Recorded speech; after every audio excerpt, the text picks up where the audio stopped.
अगर आपसे भी ट्रिगोनोमेट्री के क्वेश्चंस नहीं बनते हैं तो आज के बाद ये प्रॉब्लम पूरी तरीके से सॉल्व हो जाएगा, क्योंकि आज मैं आपको ट्रिगोनोमेट्रिक के फार्मूलों को समझाऊंगा कि कैसे हम इन फार्मूलों को याद रख सकते हैं। ट्रिगोनोमेट्री के फार्मूले लगभग जितने भी स्टूडेंट हैं सबको डिफ़िकल्ट लगता है, लेकिन उसके पीछे रीज़न क्या है? रीज़न है क्योंकि उन्हें बेसिक्स नहीं पता होता। तो आज मैं बेसिक्स से ट्रिगोनोमेट्री के सारे फार्मूलों को एक एक करके आपको समझाऊंगा। देखिए, सबसे पहले हम समझेंगे कि ट्रिगोनोमेट्री है क्या। देखिए, ये एक राइट एंगल ट्रायंगल है। राइट एंगल ट्रायंगल किसे कहते हैं हम लोग? जिसका एक एंगल 90 डिग्री का हो, कम से कम एक एंगल क्या हो? 90 डिग्री का। अब ध्यान से देखेंगे हम लोग, ये राइट एंगल ट्रायंगल है। तो आपने सुना होगा sign theta, cos theta, tan theta. तो असल में ये साइन है क्या? तो हम अगर कहें कि साइन क्या है, तो ये वाला जो साइड है आपका, ये साइड और इस साइड के रेशियो को कहा गया साइन। इसी प्रकार कॉस हो गया आपका ये और ये, दिस बाय दिस। टैन हो गया दिस बाय दिस, है ना। कॉसेक हो गया दिस बाय दिस। सेक हो गया दिस बाय दिस। कॉट हो गया दिस बाय दिस। मतलब इस ट्रायंगल पे हम लोग sign theta, cos theta, tan theta के जो बेसिक फार्मूला है उसे हम लोग याद कर सकते हैं। अगर हम यहाँ पे एंगल को कंसीडर करते हैं, लेट थीटा एक एंगल है, अगर ये एंगल यहाँ है तो इसके सामने जो होगा ये हमारा परपेंडिकुलर, जिसे हम P से डिनोट करते हैं, और इस 90 के सामने हमेशा हाइपोटेनस होता है जिसे हम लोग S से डिनोट करते हैं, और ये हमारा बेस है। तो क्या हमेशा ये परपेंडिकुलर होगा, ये बेस होगा और ये हाइपोटेनस होगा? नहीं। देखिए, होता क्या है कि एंगल चेंज होगा तो साइड चेंज हो जाएगा। जैसे अभी हमने एंगल को यहाँ कंसीडर किया था थीटा, अभी हम अगर थीटा को यहाँ कंसीडर कर ले तो ये h हमेशा अपना फिक्स है अपने जगह पे, 90 के सामने h है, बट ये p और b चेंज हो जाएगा। एंगल चेंज होगा तो साइड भी चेंज हो जाएगा। मतलब इस एंगल के सामने यहाँ पे ये p हो जाएगा और ये p हो जाएगा। बात कुछ समझ में आई? देखिए, फिर से समझाते हैं। जैसे ये हमारा एक ट्रायंगल है ABC, हमने यहाँ एंगल कंसीडर किया था, तो इस एंगल के सामने जो साइड है इसे हम लोग क्या कह रहे हैं? परपेंडिकुलर। और अभी हमने एंगल यहाँ कंसीडर किया तो इसके सामने जो आया साइड उसका नाम परपेंडिकुलर। मतलब एंगल चेंज होगा तो साइड भी चेंज हो जाएगा। और ये साइड कौन सा चेंज होगा? तो परपेंडिकुलर और बेस, जिसको लंब और आधार कहते हैं, इसको कर्ण कहते हैं हिंदी में। बात समझ में आई? और अभी हमने बताया कि sine theta, cos theta, tan theta, cosec theta, sec theta, cot theta. यहाँ थीटा किसको रिप्रेजेंट कर रहा है? एंगल को रिप्रेजेंट कर रहा है। ठीक है। अब ये साइन क्या है? तो अभी हमने बताया आपको कि साइन क्या है, साइड के रेशियो का नाम रखा गया है ना। जैसे कि इस साइड और इस साइड के रेशियो का नाम क्या है? साइन है। इसी प्रकार इसके और इसके रेशियो का नाम क्या है? कॉस है। इसके रेशियो का नाम टैन है। तो अगर हमें बताना होगा कि साइन थीटा क्या होगा, तो हम लोग क्या बता सकते हैं कि साइन थीटा होगा this by this. Sine theta यहाँ P है, यहाँ H। This by this cos theta. Cosec theta क्या होगा? This by this. Sec theta क्या होगा? This by this. And cot theta क्या होगा? This by this. तो आपको इसी तरह ट्रायंगल पे याद हो जाना चाहिए कि अगर किसी ने पूछा साइन थीटा क्या है, तो हमने बोला this by this sine theta. Cos theta क्या है? तो this by this cos theta. Tan theta क्या है? This by this tan theta. Cosec theta this by this cosec theta. Sec theta this by this sec theta. Cot theta this by this cot theta. बात समझ में आई? उम्मीद करते हैं आप समझ चुके होंगे। तो बेसिक जो फार्मूला होता है ट्रिगोनोमेट्रिक के 6, ये sine theta is equal to P by H होता है। क्या होता है? P by H। उसी प्रकार कॉस थीटा के लिए होता है B by H। Tan theta के लिए होता है P by B। Cosec theta के लिए होता है H by P। Sec theta के लिए होता है h बाई बी और कॉट थीटा के लिए होता है b बाई बी। उम्मीद करते हैं कि आपको ये 6 फार्मूला बेसिक याद रहेंगे। चलिए अब आगे बढ़ते हैं। अब देखिए एक बार क्या हो गया कि साइन और कॉसेक का लड़ाई हो गया। किसका लड़ाई हो गया? साइन और कॉसेक का। तो एक बात आप जानते हैं, अगर दो आदमी के बीच में अगर कभी लड़ाई होगा तो जीतता कोई एक ही है ना। कभी भी दो आदमी जीत सकते हैं क्या? कभी नहीं जीत सकते हैं। इसी प्रकार यहाँ पे हुआ क्या कि साइन की लड़ाई हो गई कॉसेक थीटा के साथ, यानी sign theta into cosec theta. तो जीतेगा कौन? कोई एक। तो हमसे इससे आप याद रखिएगा कि sine theta into cosec theta is equal to क्या होता है? 1। अब देखिए ध्यान से, अब हुआ क्या, लड़ाई होता है तो लड़ाई होने पे कभी क्या होता है, कभी एक आदमी दूसरे को पटक देता है, कभी दूसरा आदमी पहले वाले को पटक देता है, होता है ना। तो इसी प्रकार क्या हुआ कि साइन ने क्या किया, एक कॉसेक को पटक दिया। तो एक कॉसेक कहाँ आ गया? नीचे आ गया। तो sine theta is equal to क्या बना? 1 बाई कॉसेक थीटा। अब कॉसेक को गुस्सा आ गया तो कॉसेक क्या किया, cosec theta is equal to क्या बना दिया? एक बार साइन को पटक दिया, तो यहाँ एक फार्मूला बन गया। मतलब आपको ऐसे याद रखना है कि साइन थीटा की लड़ाई कॉसेक थीटा के साथ हुई, जीतेगा कोई एक आदमी, तो sine theta into cosec theta is equal to 1। इसी प्रकार साइन थीटा ने एक बार किसको पटक दिया? कॉसेक को नीचे पटक दिया, तो 1 बाई कॉसेक थीटा। तो कॉसेक थीटा किसको पटकेगा? साइन को, 1 बाई साइन थीटा। चलिए अब दूसरा देखते हैं। अब किसकी लड़ाई हुई? कॉस थीटा की लड़ाई होगी सेक थीटा के साथ। हमेशा याद रखना है, कॉस थीटा किससे लड़ेगा? सेक थीटा से। Cos theta into sec theta is equal to 1। अब यहाँ भी वही होगा, एक बार क्या करेगा, कॉस थीटा किसको पटकेगा? Sec theta. अब सेक थीटा को भी गुस्सा आएगा, सेक थीटा किसको पटक देगा? Cos theta. ठीक है। अब किसकी लड़ाई होगी? टैन थीटा और कॉट थीटा की। Tan theta into cot theta is equal to 1। ठीक इसी प्रकार यहाँ पे अब टैन थीटा क्या करेगा? किसको पटक देगा नीचे? कॉट को। तब कॉट को भी गुस्सा आएगा, कॉट किसको फटकेगा? टैन को, तो 1 बाय टैन थीटा। उम्मीद करते हैं ये भी आपको समझ में आ गया होगा। फिर स्टार्टिंग से हम देखते हैं, साइन की लड़ाई किसके साथ होगा? एक बार कॉसेक के साथ। तो जब दो आदमी के बीच में लड़ाई होगी तो जीतेगा कोई एक। तो इससे आप याद रखिएगा, sine theta into cosec theta is equal to 1। इसी प्रकार कॉस की लड़ाई किससे हो गई? सेक से।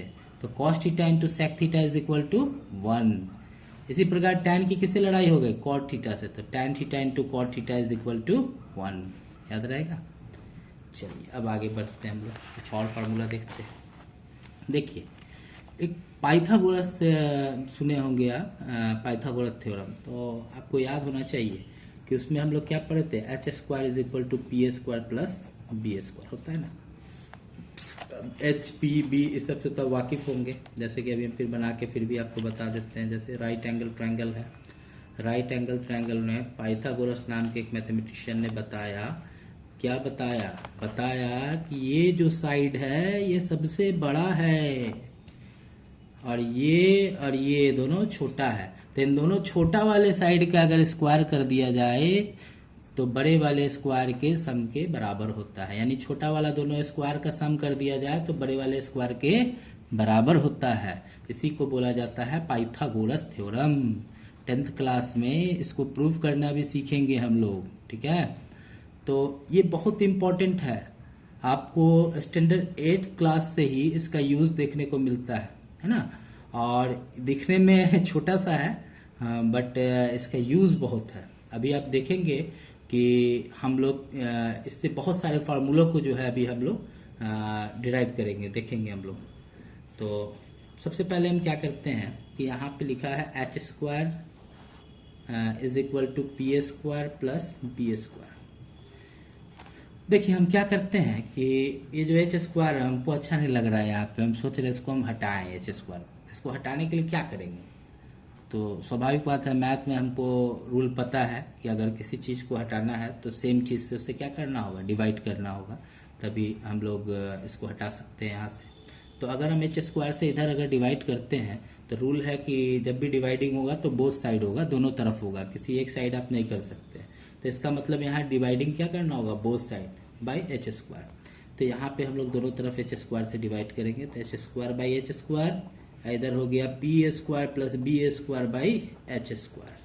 तो एच स्क्वायर से एच स्क्वायर कैंसिल, मिला क्या 1, और यहाँ पे P square plus B square, तो बारी बारी से ये जो एच स्क्वायर है वो दोनों के लिए। कभी भी इस तरह का अगर आप देखें कि अगर बीच में प्लस का साइन हो और नीचे अगर कुछ है तो ये दोनों के लिए है, यानी इसको हम अलग अलग अगर लिखें तो P square by H square plus B square by H square. 1 तो अपनी जगह होगा, और ये p बाई एच अगर हम चाहें तो इसको ऐसे ब्रैकेट में लिख के होल स्क्वायर यहाँ दे सकते हैं, और इस b बाई एच को हम लोग ब्रैकेट में लिख के यहाँ होल स्क्वायर हम दे सकते हैं। तो अब अगर हम देखेंगे तो यहाँ p बाई एच अभी हम लोग पीछे सीखे थे, p बाई एच क्या था साइन थीटा, और इस पर स्क्वायर है तो यहाँ स्क्वायर हो गया sign square theta. b by H क्या था कॉस थीटा, इस पर स्क्वायर है तो स्क्वायर हो गया। अब एक फार्मूला हमें मिला, क्या मिला, बहुत इंपॉर्टेंट, जब आप 10th में ट्रिगो के क्वेश्चंस को सॉल्व करेंगे तो इस फार्मूला का बहुत ही ज़्यादा यूज है ना। तो इस फार्मूला को एकदम याद रखना है, भूलना नहीं है, समझाने का मकसद है, इसको याद रखना है, भूलना नहीं है। Sine square theta plus cos square theta is equal to 1। अब मान लीजिए हमारे पास एक फार्मूला है sine square theta plus cos square theta is equal to 1। क्या इससे भी कुछ फार्मूले बनाए जा सकते हैं? यस, इससे भी फार्मूले बनाए जा सकते हैं। अब देखिए कैसे, अगर फार्मूला लिखा है sine square theta plus cos square theta is equal to 1, तो पहले हम लोग क्या करेंगे कि साइन स्क्वायर थीटा को इधर ही रहने देंगे। हम लोग रूल जानते हैं, हम लोगों ने लीनियर इक्वेशन में पढ़ा है कि कोई भी चीज़ अगर इधर प्लस में हो, अगर हम इधर ट्रांसफर करेंगे तो वो माइनस में हो जाएगा। यस, अब ऐसा नहीं है कि इसको भेज देंगे बेचारे को भगा देंगे, यानी जिसका ये बेचारे का ही घर है तो इसको थोड़ा भगाएंगे, ये अपने जगह पे रहेगा। इसको इधर ला रहे हैं तो साइन इसका चेंज होगा। बहुत लोग गलती क्या करते हैं कि पहले इसको लिख देते हैं बाद में इसको लिखते हैं तो गड़बड़ होगा। ये तो बेचारे का यहाँ पे घर है तो इसको आप कहाँ भगा दीजिएगा, ये अपने जगह पे रहेगा। इसको इधर उठा के लाएंगे हम लोग। और चूंकि हम देखिए होता क्या है ना कि आप किसी के घर में जाते हैं तो क्या आप चप्पल पहन के चले जाते हैं? नहीं जाते हैं। घर में जाते हैं तो जाने के बाद क्या करते हैं, चप्पल उतारते हैं, है ना। तो इसी प्रकार अगर ये प्लस में है, जब इसको अब इधर ट्रांसफर करेंगे तो प्लस में नहीं होगा, यानी आए थे तो प्लस में थे, यानी चप्पल पहन के आए थे। और जब आप इधर जब किसी दूसरे घर में एंट्री कीजिएगा तब आप माइनस में हो जाइएगा। क्या हो जाइएगा? माइनस में, यानी आप चप्पल उतार दीजिएगा। बात समझ में आ रही है?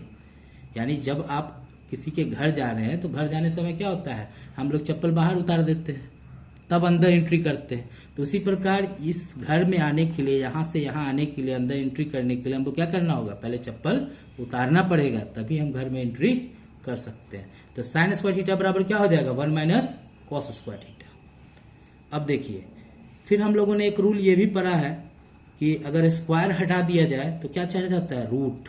इधर क्या चढ़ जाता है, रूट। तो इस प्रकार अगर हम देखें तो फार्मूला एक था sine square theta plus cos square theta is equal to 1। अब इससे हम क्या बना लिए, sine square theta is equal to 1 minus cos square theta. Square हटाया तो क्या चढ़ गया, रूट। तो यहाँ पे एक फार्मूला से 2 बना, अभी और बनेगा।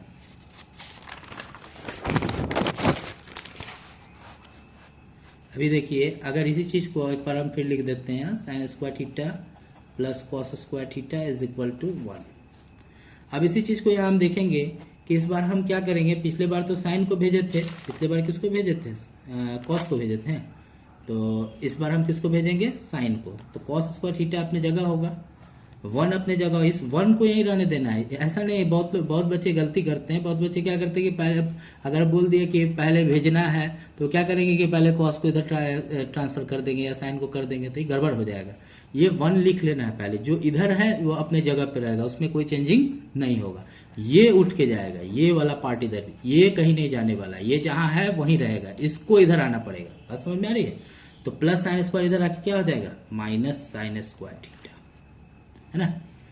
अब उसी प्रकार यहाँ से स्क्वायर हटेगा तो क्या चलेगा, root 1 minus sine square theta. तो हम बोल सकते हैं, आप हमारा फार्मूला क्या बन गया आपकी, cos square theta is equal to 1 minus sine square theta, cos theta is equal to root under 1 minus sine square theta. बात समझ में आ रही है कि अगर sine square theta plus cos square theta is equal to 1 होगा तो sine square theta is equal to 1 minus cos square theta, और cos square theta is equal to 1 minus sine square theta होगा। चलिए, तो एक फार्मूला से कितना formula बना, 4 फार्मूला बना। कितना बना, 4। चलिए अब फिर हम लोग आते हैं पाइथागोरस साहब के पास। किसके पास आते हैं? पाइथागोरस साहब। H square is equal to P square plus B square. देखिए अगर हम चाहें तो पी स्क्वायर को इधर ट्रांसफर कर सकते हैं, और अभी हम आपको बताएं ट्रांसफर करेंगे तो साइन क्या होगा? चेंज होगा, प्लस है तो माइनस में। तो एच स्क्वायर तो अपने जगह है, प्लस का पी स्क्वायर इधर ट्रांसफर किए तो क्या हो गया? Minus P square. इधर बचा क्या? P square.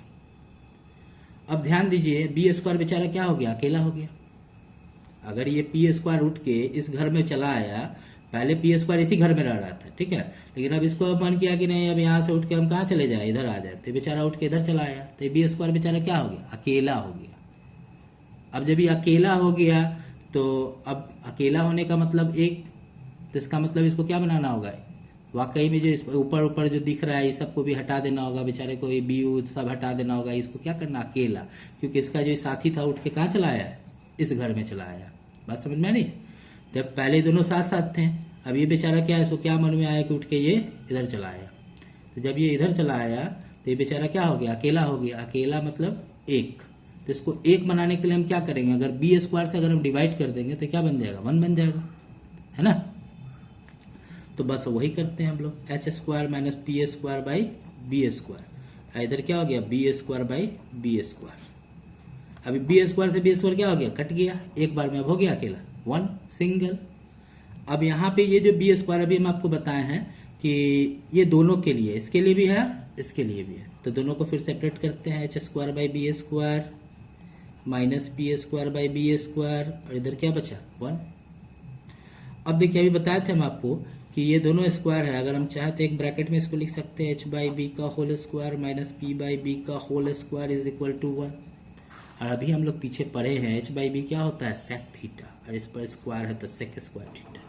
P by B क्या होता है? टैन थीटा, इस पर स्क्वायर है तो tan square theta is equal to 1। तो अब हमें जो फार्मूला मिला वो क्या मिला? Sec square theta minus tan square theta is equal to 1। तो क्या इससे भी 4 फार्मूले बन सकते हैं? जी, इससे भी 4 फार्मूले बन सकते हैं। चलिए हम लोग बनाते हैं 4 फार्मूला। तो सबसे पहले तो हम लोग लिख लेते हैं यहाँ sec square theta minus tan square theta is equal to 1। अब देखिए सेक स्क्वायर थीटा अपने जगह पे है, 1 बेचारा अपने जगह पे है। अभी माइनस उठ के अगर इधर आएगा तो अभी माइनस नहीं रह जाएगा, ये प्लस हो जाएगा। क्या हो जाएगा? प्लस। बस समझ में आ रही है? माइनस था तो प्लस हो गया, प्लस होता तो माइनस हो जाता। फिर यहाँ जब स्क्वायर हटेगा तो यहाँ क्या चढ़ेगा? रूट चढ़ेगा, root under 1 plus tan square theta. Clear है? इसी प्रकार अगर हम इस माइनस टैन स्क्वायर को अगर इधर ट्रांसफर कर दें या प्लस 1 को इधर ट्रांसफर कर दें तो माइनस टैन स्क्वायर उधर जाके क्या बन जाएगा? प्लस टैन स्क्वायर थीटा, और प्लस 1 इधर आके क्या बन जाएगा? माइनस 1। तो हमारा फार्मूला होगा tan square theta is equal to sec square theta minus 1। अब यहाँ से भी अगर हम स्क्वायर हटा दें तो इस पर क्या चढ़ जाएगा? Root under sec square theta minus 1। उम्मीद है कि आपको समझ में आ रहा होगा। Sec square theta minus tan square theta is equal to अगर 1 है तो माइनस टैन इधर आके क्या हो गया? Plus tan. तो sec square theta is equal to 1 plus tan square theta. Square हटेगा, रूट चढ़ेगा, root under 1 plus tan square theta. अब इस बार माइनस टैन स्क्वायर को अगर उधर ट्रांसफर कर दिए तो प्लस टैन स्क्वायर हो गया। अब प्लस 1 को इधर भेज दिए तो माइनस 1 हो गया। तो इस प्रकार हमारा जो फार्मूला बना tan square theta is equal to sec square theta minus 1, और स्क्वायर हटा तो रूट चढ़ा। चलिए फिर हम लोग आते हैं अपने वापस से पाइथागोरस साहब के पास। पाइथागोरस मामूली मैथमेटिशियन नहीं थे, मैथ्स में क्रांति ला दिए वो, समझे। उसको मामूली मैथमेटिशियन नहीं समझिएगा, पाइथागोरस को क्रांति ला दिए मैथ में। आज जो ट्रिगोनोमेट्री का बड़ा से बड़ा क्वेश्चन जो है इनके बिना हेल्प के सॉल्व नहीं किया जा सकता है, समझे बच्चों। चलिए तो हमारा पाइथागोरस फार्मूला क्या था? H square is equal to P square plus B square. पिछले बार हम लोग किसको बेचारे को भेजे थे? पी स्क्वायर को भेजे थे, है ना। तो अब इस बार क्या करते हैं? बी स्क्वायर को भेज देते हैं। तो अकेला कौन हो जाएगा? P square. तो यहाँ पे एच स्क्वायर अपने जगह पे है, प्लस का अगर बी स्क्वायर अगर हम ट्रांसफर करते हैं प्लस का बी स्क्वायर तो इधर क्या हो जाएगा? Minus B square. अब बेचारा बच गया अकेला पी स्क्वायर। अब बोल रहा है मेरा दोस्त चला गया, मेरा दोस्त चला गया, अब हम अकेले हो गए। तो बोले तुम कहाँ अकेले, जो पर पावर तो है ना तुम्हारे पास। बोला नहीं हम अकेले हो गए। तो अब बोले चलो तुम सही में अकेला बनाते हैं। तो अकेला बनाने के लिए क्या करेंगे, इसमें p² है तो इसमें p² से डिवाइड करेंगे। जब इसमें डिवाइड करेंगे तो इधर भी डिवाइड होगा। तो इधर हम क्या करते हैं, दोनों तरफ p² से डिवाइड कर देते हैं। तो इधर p² से डिवाइड करेंगे तो p² से p² कट गया एक बार में। अब यहाँ हो गया h²/p², इधर b²/p² इज इक्वल टू क्या हो गया 1। अब यहाँ पे h/p अपने जगह है, दोनों का स्क्वायर इधर ले जाएंगे, इधर b/p अपने जगह है, whole square is equal to क्या हो गया 1। अब ये h/p हम लोग पढ़े थे पीछे, क्या पढ़े थे, h/p क्या होता है, h/p होता है cosec थीटा, और इस पर स्क्वायर है तो cosec स्क्वायर थीटा। b/p क्या पढ़े थे हम लोग, cot, तो cot square theta is equal to 1। तो फिर एक नया फार्मूला हमें क्या मिला, cosec square theta minus cot square theta is equal to 1। तो क्या इससे भी फार्मूले बनाए जा सकते हैं 4, यस, इससे भी 4 फार्मूले बनाए जा सकते हैं। चलिए पहला फार्मूला क्या बनेगा, cosec square theta is equal to 1 plus, अब ये माइनस वाला उधर है क्या हो जाएगा प्लस, तो 1 plus cot square theta, square हटेगा, इस पर क्या चलेगा root under 1 plus cot square theta. अभी माइनस cot स्क्वायर को अगर उधर ट्रांसफर कर दे तो क्या बन जाएगा प्लस cot स्क्वायर थीटा। अब प्लस 1 को इधर ट्रांसफर कर दे तो क्या बन जाएगा -1। अब यहां से स्क्वायर अगर हटा दिया जाए तो क्या बन जाएगा root under cosec square theta -1। तो बन गया 4 फार्मूला। तो बात कुछ समझ में आई। बात ये था कि ये एक formula sine square theta plus cos square theta is equal to 1, इससे हम लोगों ने 4 फार्मूला बनाया। कितना बनाया 4। फिर इसी प्रकार हम लोगों ने sec square theta minus tan square theta is equal to 1, इससे हम लोगों ने 4 बनाया। Cosec square theta minus cot square theta is equal to 1, इससे हम लोगों ने 4 बनाया। तो 12 फार्मूला तो इसी तरह बन गया। मतलब अगर आपको ये याद है 3 तो आप इसे बना सकते हैं। और बाकी कहानी तो याद ही होगा, साइन का लड़ाई किसके साथ हुआ कॉसेक के साथ, तो जीतेगा कोई एक। तो sine theta into cosec theta is equal to 1। Cos की लड़ाई सेक के साथ हो गई तो cos into sec is equal to 1। Tan की लड़ाई कॉट के साथ हो गई तो tan theta into cot theta is equal to 1। और थोड़ा सा 2 फार्मूला और याद रखिएगा, बहुत छोटा सा, एक याद हो जाएगा तो वो भी याद हो जाएगा। Tan theta is equal to होता है sine theta by cos theta, और cot theta is equal to होता है कॉस थीटा बाई, जस्ट उसी का रेसिप्रोकल है, cos theta by sine theta. इतना फार्मूला पहले आप याद कर लीजिए। आप 10th का लगभग क्वेश्चन आप सॉल्व कर सकते हैं, लगभग क्या आप पूरा सॉल्व कर सकते हैं, कहीं कोई दिक्कत नहीं आएगा। ठीक है, उम्मीद करते हैं कि जो हम आपको फार्मूला समझाए हैं आपको अच्छे से समझ में आ गया होगा।